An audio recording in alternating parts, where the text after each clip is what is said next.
Hello，各位投資者大家好，歡迎收睇股市追擊1112期。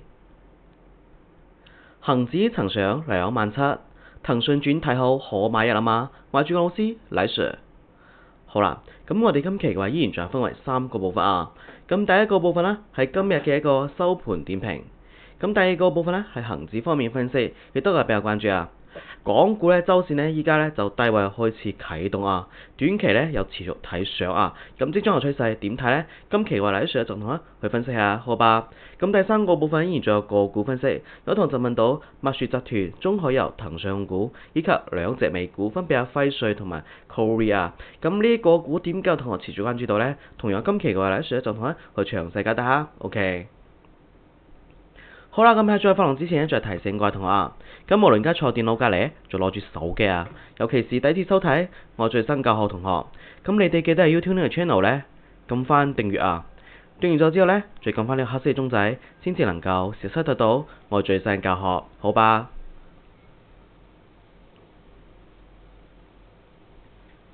好啦，咁進入我哋正題，首先我哋先回顧翻前2日。即係我哋星期一、週一同埋週二嘅早盤提示啊。咁週一提示我哋知道啊，咁其實黎 Sir 上一期教學啊，都已經同大家暗示明示咗啊。即係我哋即將落嚟，我哋今個禮拜嘅趨勢啊。咁其實黎 Sir 嘅開始嘅觀點啊，覺得週一同埋週二呢應該係最要震盪呢啊。咁其實通過我上一期教學嘅標題，大家見到啊，咁可能仲要等待一陣啊。即係黎 Sir 嘅觀點啊，即係話保守啲。即係等多一陣咯，咁樣咯，啱嘛？點解啊？因為記得大家當時同大家去分享30分鐘圖嘅時候，大家仲記唔記得啊？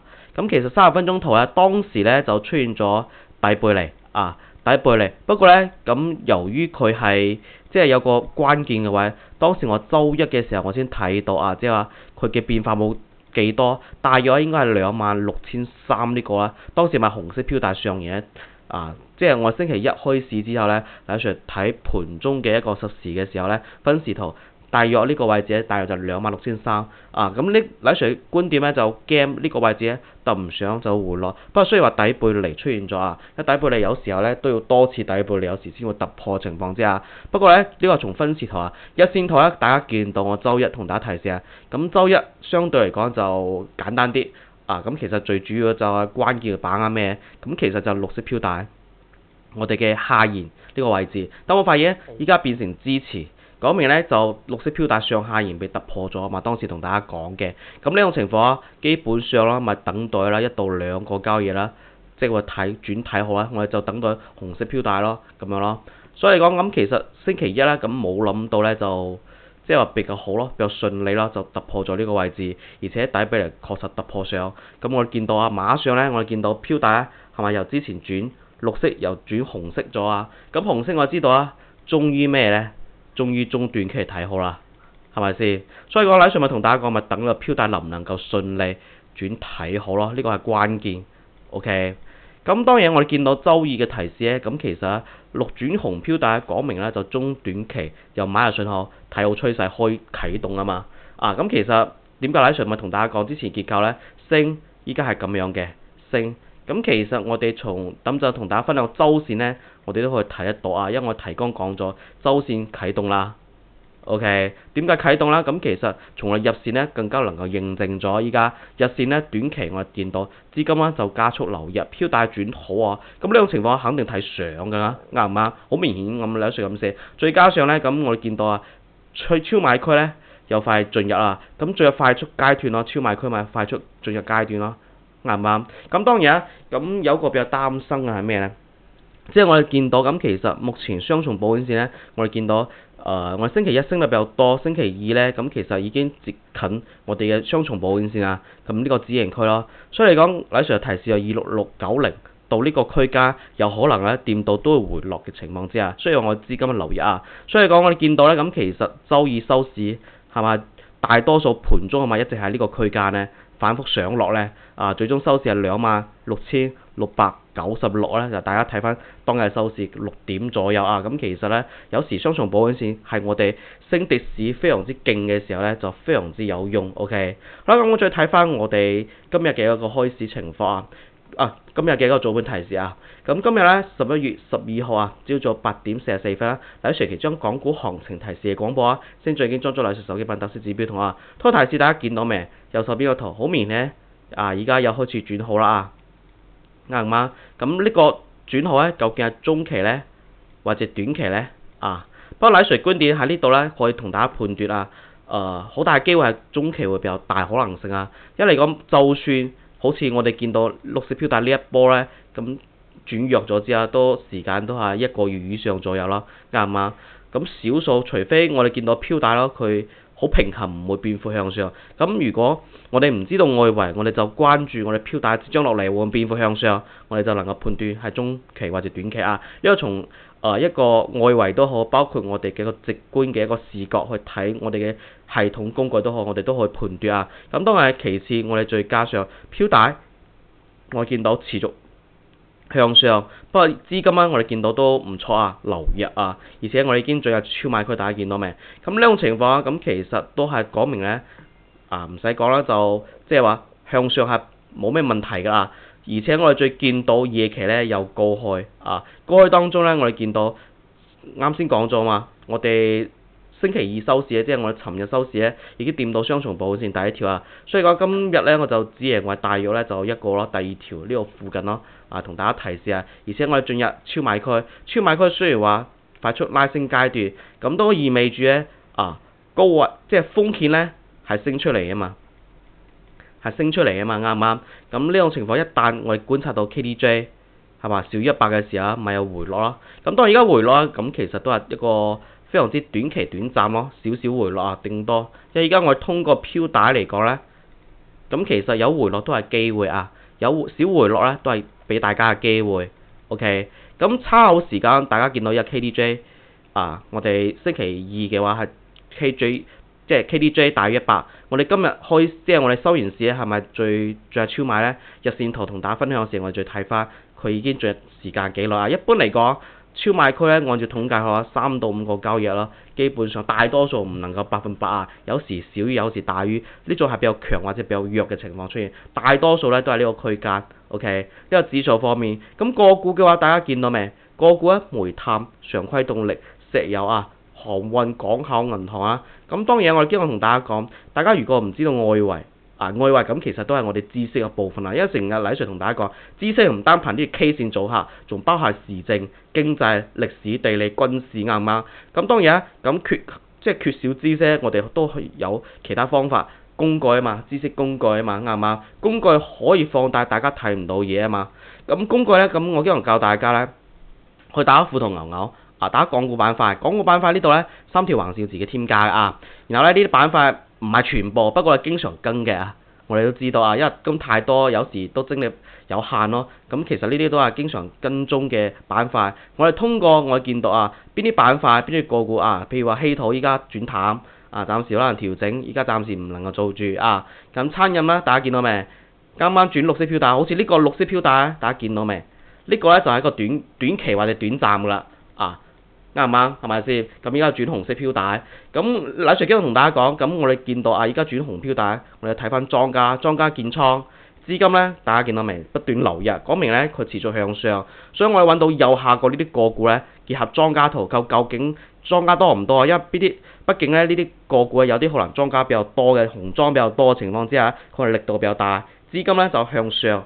所以經常同大家講，黎 Sir 如果冇工具嘅話，都同大家呢個我都唔識點做都係靠同埋估嘅咁樣咯，即係話去估呢個股票咧，或者板塊咧、行業能唔能升咯，啱唔啱？所以講咁工具咧能夠放大大家睇唔到嘢，呢個非常之重要。知識工具有咗之後咧，黎 Sir 咪同大家講，最後咧咪結合咗心態咯。心態咧咁其實咧咁就係個信心問題咯，信心都係一個情緒嘅反應，咁情緒咧咁其實會受外圍因素影響嘛。外圍咧我知道唔單止我哋散戶都會被干擾或者影響連莊家機構嗰啲大戶都會嘅。所以講知識工具心態咧，最後咧就結合自己去買。我經常同大家講唔好話即係話就算有工具，大家都唔好搏個心態話做到最低或者最高有更加或者有更高或者更低做到啦，大家都唔錯啊，至少咧唔會蝕錢，咁呢個都係賺錢嘅一個另外一種方式啱唔啱？呢個就做盤點名同大家。咁我再睇翻我哋今日開市情況啊，今日大家見到啊，開盤咧26754啊，高開啦，正常啦啊，本身夜期或者 ADR 嚟説睇夜期比較多，高開基本上咧8到9成嘅準確咯啊，最終收市大家見到未？一到咧咁其實咧就上到27000，咁最終收市26922啊，咁當27000，有同學就問啊，27000有冇機會咧？咁肯定有機會啦，唔使講。依家我哋見到飄帶咧，大家都係持續做好倉啊嘛，係咪先？飄帶啊嘛，啊，所以講呢個基本上咧冇咩問題啊，27000啊，咁即將落嚟我哋究竟要注意咩咧？包括我哋依家升咗咁多，會唔會有同學就話啊大會已經出現咗啊，或者有風險回落啊？咁呢啲都係大家嘅關注，啱唔啱？所以講我哋下一個環節恆指分析 ，OK？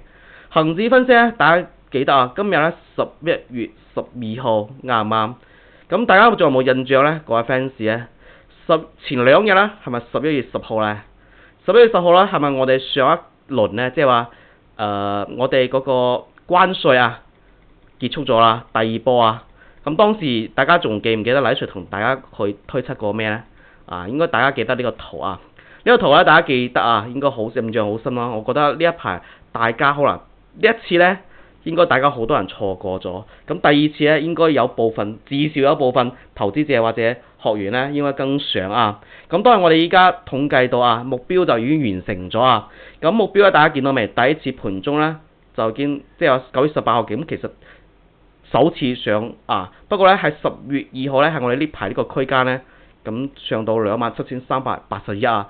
咁當然啊，咁其實當時黎 Sir 推測多少少咧，黎 Sir 認為係27200到300之間啊！大家應該有印象啊！咁無論點樣啊，都有少少即係話距離，不過距離唔多咯。反正基本上幫大家推測到啊呢個目標位係冇咩問題啊！即係黎 Sir 公開直接咁樣同大家講，唔係話啊而家到咗先同大家講。前幾個月包括4月底5月初，忠實 fans 唔使即係話大家可以認證嘅啱嘛？所以目標就完成咗啊！咁究竟大家咧有冇喺呢個時機咧把握到咧？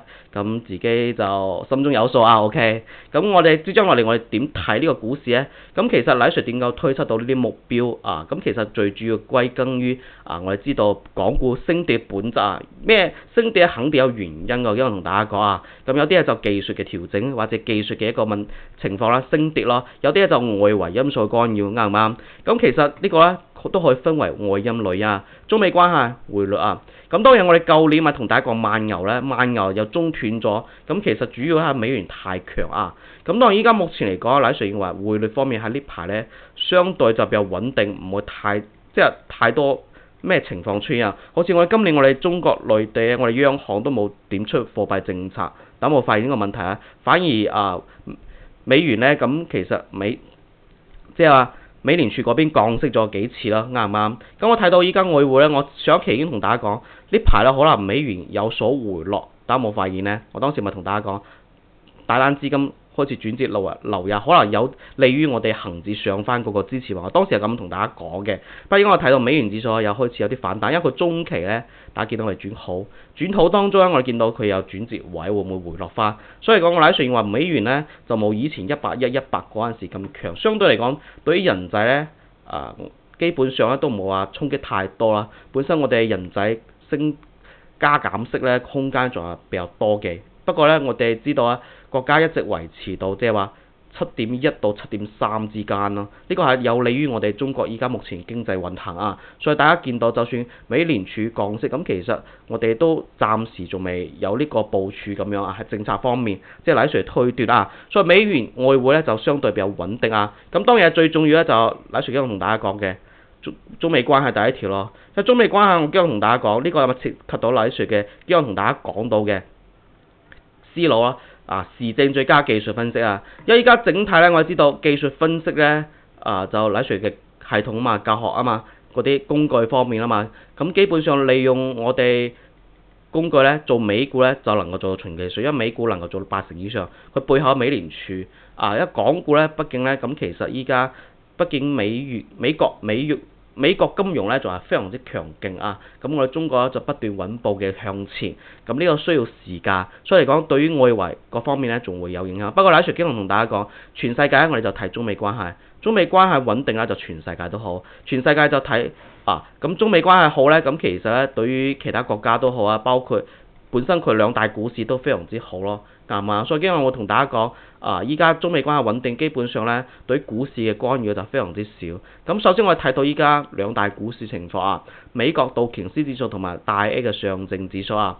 咁睇翻美國嗰邊咧，我見到美股咧，我今日同大家講咁美股咧靠科技股支撐嘛，包括我哋香港未來都係咁樣行嘅咁我見到納斯達克基本上從技術面咧，你話佢短期嘅大跌冇咩可能月週線大家見到未？係咪非常之強勁？所以話資金咧有時轉折，不過依家資金大家見到未？又開始變薄，又會亂流，又開始反彈咯。跌冇幾耐大家見到跌到雙重保險線有啲接近，有啲未跌到就反彈。所以我咪同大家講，大家短線可能睇得唔出，放長遠啲睇，週線都咁樣，月線都咁樣，你話佢點得跌到幾多咧？啱唔啱？咁科技指數都比較勁嘅話，咁大家見到未？咁道瓊斯指數點差咧？雖然話我哋見到尋日咧，咁納斯達克跌，反而美股升咁多即係道指升咁多，有啲背馳OK， 咁當然依家目前嚟睇咧，美股點解即係會升咧？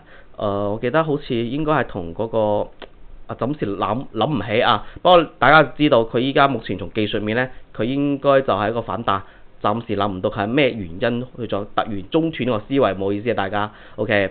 不過依家從我哋技術面嚟睇，咁資金咧又開始啟動所以喺上幾日我同大家講，美股咧你唔使睇佢會唔會跌幾多，大家就結合系統啦，佢資金流入就做持倉咯結合莊家圖啦，強勢睇莊家圖。然後咧我哋見到最好咧結合雙重保險線然後咧跌到差唔多就反彈，有時標底穿咗嘛，叫到下方佢大家見到未？基本上就第二條就反彈㗎啦。所以美國咧就財富集中嘅股市咁我哋大 A 咧，咁我見到大 A 都唔錯而家有企穩說4000點週線、日線、月線咧咁多空間，所以咧仲有同大家4000點唔係終點，仲會繼續㗎啦。因為通過我哋 KDJ 大家見到未？已經連續1、2、3半個月就起碼我哋本月咧應該仲冇咩問題因為通過我哋嘅莊家圖，大家見到未？莊家線穿莊家幾靚咧，眯埋眼揸住嘛，做股票做指數都係咁樣OK。所以大 A 咧短期咧都係暫時冇咩大問題資金有啲變薄綠色可能有啲震盪一下 OK。本來今日咧港股就升得比較強，即係比較強勢啲。我哋內地股市咧相對係調整階段OK。咁當然咁我哋見到中美咧都係表現得唔錯咁我哋港股本身更加唔會點差啦，因為中美兩大握手咗之後咧，咁全世界好多嘢問題啦就能夠解決嘛，啱唔啱？咁我見到依家目前嚟講標帶就持續變幅向上大家見到嘛？係咪27000呢度點解同大家講？咁其實江陰線我哋都可以睇到技術面呢度賣25000到26000咯，啱唔啱？當時咪同大家講基本上掂到係咪咁樣咧？咁依家支持位都平移到26000你話跌到咩程度？所以我上一期咪同大家講，黎 Sir 都聽好多學員咧，包括我都有時去睇翻同行嘅其他嗰啲股評 KOL 有啲講到咩24000一跌就跌到24000我唔知佢咩邏輯。不過黎 Sir 嘅觀點咧，咁依家大市跌得太多，比較難咯。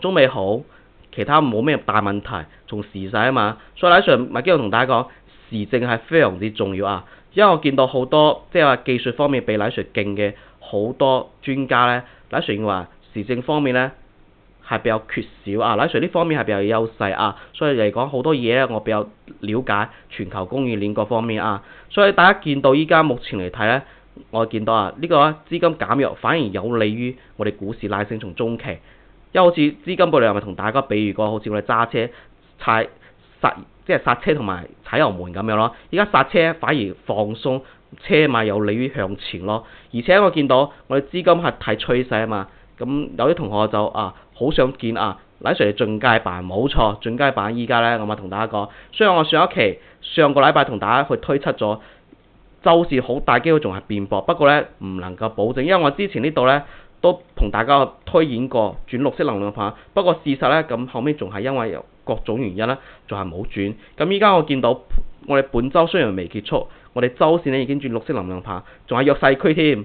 依家虛線之下，所以講一定反彈嘅。所以呢個係咪一個低位陣咧？所以喺上我同大家講呢個位置咧就大家機會啦，係咪先？所以點解喺上去推斷嘅短期咧？依家呢個中期啊嘛，短期點解咁樣咧？震盪係向上咧，因為我哋從中期睇長遠啲，我就能夠判斷呢個肯定向上嘅，冇錯嘅。再結合時勢，你話有咩會太多誤差嘅地方啦？咁除非突然嗰啲黑天鵝嗰啲事件咯。OK，一就喺度同大家比較肯定嘅一個判斷啊。咁有冇大戶係咪先？有冇黃色巴啊？都唔會假嘅啦，啱唔啱？所以講我通過中期咧，基本上咧就啟動啊，好吧？咁啟動咗之後咧，我哋睇短期有冇咩轉折時間或者咩我哋擔心咯。咁轉折時間我哋過咗啦，基本上咧就我哋之前嘅6號咯。咁下一次基本上呢度咧係18號我哋本月嘅呢一組因為我哋之前用過兩三組，基本上要到下個月先有12月，所以喺上日揾到呢一組咧都 OK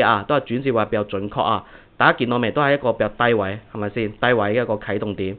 咁下一次咧就18號咁係咪到18號先至會回落啦？並唔係有時佢升，有時會調整再升，只不過轉折時間我哋要推測佢係升同跌咧，要睇翻之前嘅趨勢或上個交易咁去推測。OK， 咁我從短期睇咧，大家見到未？短期睇基本上咧，乃船話基本上可以持倉㗎因為睇好我哋按照系統去做咯因為中期我哋已經好明顯去同大家講，再加上進階版依家睇轉折位嘛，都冇即係話冇咩轉折，除非我聽日我哋綠色能量棒轉紅色咯我哋睇盤中咯，基本上依家目前睇咧又冇拉高出貨都唔似佢會馬上要回落嘅趨勢，飄帶又行得相對比較好啲咁如果有快嘅嚟上推薦時間咧，好大機會咧，可能週五會比較明顯有個小回落話唔定因為依家從 KDJ 大家見到未 ？KDJ 依家2日嘛，咁聽日第3日第3、第4日係咪開始有風險咧？係咪先？就算通過我哋當空政策呢個綠色能量棒，有可能仲會變薄都話唔定會即刻會轉紅色能量棒。所以如果通過我哋進階版嚟講咧，我哋睇翻聽日盤中呢個嘢咯。反正依家禮 Sir 就同大家講，按照系統去做啦。依家紅色飄帶係睇好睇好 OK。好啦，咁以上教就同大家去分享呢度有禮 Sir 今日同大家講，咁有同學如果係非會員同學嘅話，咁如果就算遇到咩問題或指數個股真係唔明清楚嘅話，大家都可以一樣去視頻下方揾到相關 link 又點擊去連到禮 Sir 呢邊 OK。咁當然有呢個系統今日同大家講，咁除咗外圍系統係我哋核心咁系統咧咁其實咧佢係收費嘅，不過佢裝咗就永久使用，唔需要交年費同時講美股大 A 一樣睇得到所以而且大家如果做生意翻工唔方便，冇可能帶電腦嘛，我哋平板手機一樣去睇到實時報價所以非常之感興趣嘅話，大家去視頻下方揾到相關 link 就呢度 link視頻下方呢條 link點擊就連到禮 Sir 呢邊 OK。好啦，咁我最後係我哋下一個環節個股分析。個股分析我睇到蜜雪集團、中海油、騰訊股、輝瑞同埋 Covid 蜜雪咧之前咪同大家講咯，咁禮 Sir 忠實 fans 都有揸呢隻，唔係忠實會員應該係咁講2097咁非常之早嘅嗰批學員做呢隻個股之前我都冇關注，所以我經常飲呢家公司嘅嗰啲奶茶蜜雪冰城應該冇讀錯蜜雪集團咁呢隻咧個股咧禮 Sir話依家因為佢出飲品嘛，飲奶茶嘛呢啲嘢依家黃金泡泡瑪特蜜雪集團呢3隻消費股冇發現今年都升得好犀利咁依家從我哋嘅一個莊家圖嚟睇咁目前嚟講佢就唔係一個強勢股所以講咁就算佢即係話要升嘅話，咁依家就算依家守住綠色飄帶406 407呢個位置睇好，不過嚟講佢都可能仲要等待。不過依家有個好嘅就莊家慢慢會唔會繼續增加？依家開始建倉建倉緊會唔會持續建倉拉升咧？會到50% 咧？咁而且再加上我哋見到佢呢個建倉會唔會係之前有大戶咧？我打咗大戶下其實係呢一波已經拉升，只不過呢度咧又出現咗拉高出貨，一下就調整又跌翻。咁今次呢個係咪同一個莊家？禮 Sir 唔敢保證因為依家呢度出咗貨已經清零咗，所以唔一定就呢次嘅呢個莊家係之前呢個大戶已經係留底建倉失敗啊，所以嚟講都唔使睇要唔要啊呢度蟹貨低於20%啊，反正依家我哋見到莊家有持續拉日，我哋睇翻只要守住應該係1到2個交易日咯，407呢個位置咧就會轉睇好啊。咁當然依家資金咧大家見到未？加速流入都有力度啊，只不過咧佢而家游資嘅炒作上落啊嘛。啊，咁確實依家睇淡轉紅色標帶都係上落一個情況，所以個關鍵有睇407啊，因為從中期睇咧，週線咧佢依家都係轉穿綠色標帶啊，咁週線呢度上方嘅阻力位大約咧就460呢個附近，不過莊家已經開始增加，都係個好事啊。不過禮上認為升咗，即係呢次睇好啦，應該仲係有個波調整至啱嘅啊。不過從中期睇咧，咁應該就係幾廿蚊咯，上升空間咯。畢竟咧佢之前高位最高係618，就200幾蚊升得咁多。OK， 呢個就蜜雪集團啊。講完咗蜜雪集團咧，講883中海油。中海油咧，我之前有一期同大家講到，佢中短期已經睇好啊。咁確實啦，大家見到未？當時係應該係呢個位置啊。週線咧就串莊家行得非常之靚，所以話途中呢度啊，中期又調整咗1個月啦。咁當然啦，依家目前嚟講都中海油確實已經又破咗頂啊，23.3啊。不過依家從莊家線串莊家應該係要回落啊。咁回落當中一定要睇佢有冇轉折位咯。啊，當正差暫時未有啊。大戶吸籌啊，都不斷拉高啊，暫時仲未有，而且都冇沽出信號。OK， 不過咧，我哋睇莊家線啊，如果係即係話莊家，即係大家可以通過我哋初級版嘅系統睇呢個莊家成本咯。只要呢度咧仲係未100咧，應該仲可以揸住有啲空間嘅。啊，所以話莊家100%好似爆倉咁樣，不過我哋仲係睇莊家成本線呢個位置數值。OK， 呢個就係中海油啊。講完咗中海油，講騰訊啊。騰訊咧基本上咪同我哋大市就同步啊，大家見到未？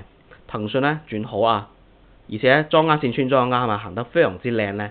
啊，而且佢依家都暫時冇出現買入同埋沽出信號，反正騰訊咧，禮上認為有一波啊，因為點講咧？因為佢中期大家見到未？回踩紅色標帶收陽燭，雖然回踩咗少少冇深入，不過都係個反彈信號，而且依家高於紅色標帶中期，莊家線咧雖然話未穿莊家，不過咧佢差唔多啊。如果呢個中期莊家最高少少咧，仲會繼續持續啊。不過我就衝咧就大約咧以我哋683呢度咧作為個我哋阻力位咯。啊，騰訊反轉睇我肯定好買入啦。中期短期咧都已經夠，即係話俾大家知已經有買入好明顯嘅買入信號啦。OK， 好啦，講完咗騰訊，講翻最後兩隻美股啊，輝瑞同埋 CoV。輝瑞咧咁之前有位同學問到都係同一個學員。因為呢隻每次有啲個股咧飆升咧，總有同學咧學員咧都話想追啊，呢個唔出奇啊，即係投資者心態，包括禮 Sir 都係咁樣，有時都係咁樣會做嘅啊，做呢啲事情啊。不過嚟講，佢依家從技術面嚟睇咧，大家見到啊，已經穿咗雙重保險線，應該都有回落，有啲似之前嘅甲骨文啊，有冇發現咧？甲骨文啊，咁依家目前嚟睇，莊家相對咧就中期都唔錯，佢中期只要守住24蚊。之後仲係持續拉升，不過咧就呢個大陰大陽嘅25蚊，反而就啱啱依家呢個位置咧能夠持續上咧，我哋仲係觀察大陰大陽有非常之大嘅阻力同埋支持啊嘛，好吧？呢就輝瑞啊，目前呢個位置應該係要回落少少啊，日週線都已經遇到阻力位 ，OK。好啦，講完咗輝瑞，我講翻最後一隻 CoV 啊 ，CRW 啊 ，CRWV 咧啊，依家美股咧就時不時感覺佢真係好似有時炒消息咁樣咯。啊，咁依家英偉達最主要依家聽講啊，好多機構咧沽空咗佢嘅一啲股份啦，造成英偉達嘅仔 CoV 依家都咪暴跌啊，裂口弱勢啱唔啱？咁當然肯定大會就出咗啦，再次吸籌，有啲似 Circle 啊 CRCL 一樣啊。不過依家 CRCL 咧咁其實就比特幣依家唔係幾好啊嘛，啊都係影響 CoV 就英偉達咯 ，OK。咁依家 CoV 咧咁我見到周線圖咧就已經轉綠色飄帶，講明中期都係一個睇淡當中咧，雙重保險線呢度咧，應該79蚊呢度咧，應該有個支持有反彈嘅，點都有個反彈至啱啊！見到呢度 ，OK。反正依家 CoV 芯片股、英偉達呢啲咧，暫時大家要睇淡為主。我哋按照系統去提示係紅我哋睇好，綠色飄帶睇淡 ，OK。好啦，以上個股就同大家分享呢度，下一期咩時間啦？下一期依然做我每逢周三同埋周六較時間保持不變，好吧？今期節目就講咗咯，我哋下期再會啊，拜拜。